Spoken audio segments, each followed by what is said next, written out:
Good afternoon. My name is Allison Hampton, and this is my leaf tree lab. My first leaf slash branch that I have is a pine branch. The second one is a cypress. This one is a flowering dogwood. I got all of these from my neighbors' houses just because I don't have any trees in my neighborhood, like really big trees. The pine tree, it has broad leaves and very narrow needles that are grouped together in bundles. Each bundle is attached to the twig by a small sheath called a fascicle. The needle shape reduces water loss and allows the tree to survive hot summers along with poor soils. It continues photosynthesis year long. The pine needles also contain resin to protect it from insects and fire. The next one is a cypress. These leaves are a little bit smaller and scale-like instead of flat blades as the flowering dogwood has. The scales overlap tightly on the twig. This helps the tree to conserve water. Because it is an evergreen, it keeps its leaves all year long and continue photosynthesis throughout the year. The structure of the leaves makes it well adapted to survive different soils along with dry conditions. Here everything is labeled. The flowering dogwood is the only leaf branch that has actual, like your traditional leaf. The other ones are more, they're still leaves, but they're a little bit shaped different.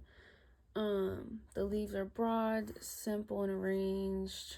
Each leaf has a petiole that contains to the branch. They're able to lose their leaves to conserve energy. The bright red fruits provide food for animals. The flowering dogwood is the only one that has a fruit on it. It's quite small, but you can see it right there. And this is part one. I could not find a foam board, so I utilized the best I could.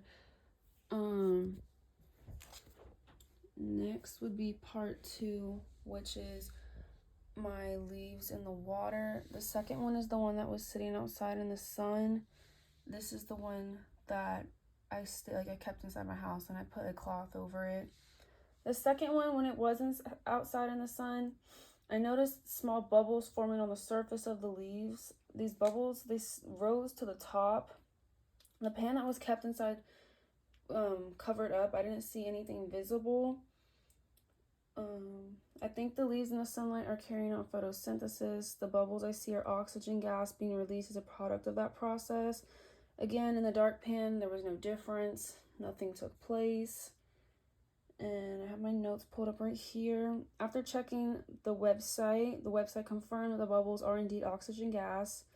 It explains that photosynthesis requires light, energy, water, and carbon dioxide, and when these conditions are met, the leaf releases oxygen as a byproduct.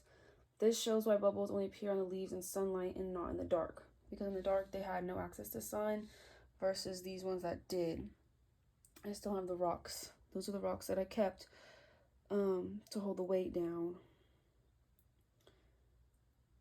What would happen if you place a dish in dirt? If the leaves were placed in indirect sunlight, I would expect fewer bubbles to form because less energy would reach the leaves, which would slow photosynthesis.